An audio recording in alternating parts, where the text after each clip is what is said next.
When you think of Nissan's greatest hits, GT-R, Z-Cars, Skylines, you're thinking of cars that came straight out of the minds of engineers at Nismo, Nissan's in-house performance division. But Nismo is not just about slapping badges on cars, adding a $20,000 markup and making them look pretty. It's about taking Nissan's impressive machines and turning them up a notch, making them the best track car, the best street car, everything in between. Today, we are taking a look at the history of Nismo, from its humble beginnings to becoming one of the most respected names in motorsport. We gotta go back to 1984 and set the stage. It's the early 80s, and Nissan is already making waves in the motorsport world. Cars like the Skyline GT-R and the Datsun 240Z had solidified Nissan's reputation as a performance powerhouse. But there was a problem.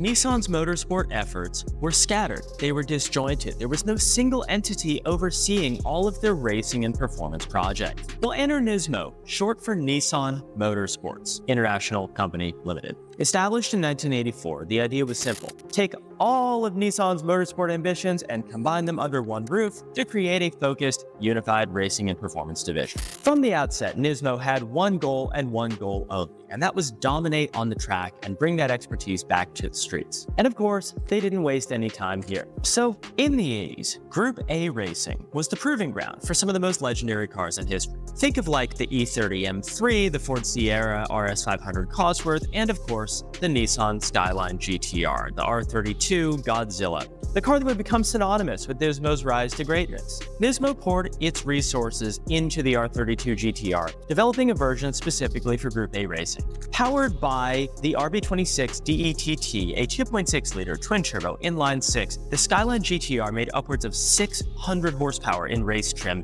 and featured cutting-edge tech like a Tesla all-wheel drive and Super Hikes four-wheel steering. So the end result? Well, the R32 GT-R firmly earned the nickname Godzilla for its ability to annihilate the competition. Between 89 and 93, the R32 dominated Group A racing, winning every single Japanese touring car championship race it entered. This was Nismo's coming out party, and the world took notice. So while Nismo was crushing it on the track, enthusiasts wanted a little taste of that racing pedigree for the street. Nissan, of course, delivered with Nismo badged road cars, starting with limited edition models that were essentially race cars with license plates. Now, one of the most legendary cars to come out of Nismo, and you guys probably know what I'm talking about if you're a Nissan fan, was the 400R. This was a special version of the R33 GT-R, but wasn't just a GT-R with a body kit like today's Nismos are. It was a completely reworked car. The RB26 in it was bored and struck to 2.8 liters and upgraded with stronger internals and fitted with larger turbos, resulting in 400 horsepower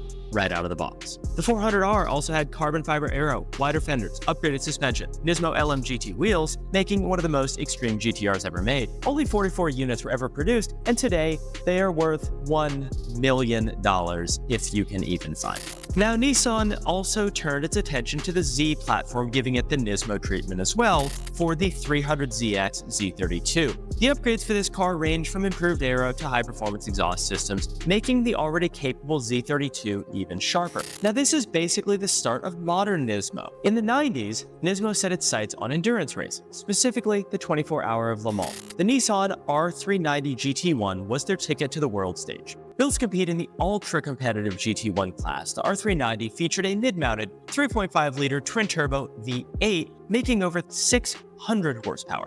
While it didn't win outright, the R390 proved Nismo could go toe-to-toe with the likes of Porsche and McLaren in terms of real race cars, not just road cars made to go fast. So now we got to flash forward from the 90s all the way to 07. When Nissan drops the bombshell, there's the R35 GT-R. While the R35 was not officially a Skyline, sorry, no, it's not, it did carry on the GT-R's legacy of insane performance and advanced technology, and of course, Nismo had to get involved. The GT-R Nismo took an already insane performance vehicle and turned everything up to 11. They upgraded the turbos from the GT3 race car. They fitted it with carbon fiber everything, and of course revised the suspension. The GT-R Nismo pushed 600 horsepower and lapped the Nürburgring in 7 minutes 8 seconds, making it one of the fastest production cars in the world, even to this day. Now, the GT-R Nismo is, of course, a perfect example of Nismo doing what it does best, taking the best Nissan has to offer and just adding their little secret sauce on top. These days, Nismo isn't just about hardcore race cars and limited production models. They've expanded into a full-fledged performance brand within Nissan, offering everything from aftermarket parts to upgrade your already cool Nissan cars to complete vehicle packages. If you want to give your Nissan a little extra spice, Nismo offers a range of parts, including exhausts,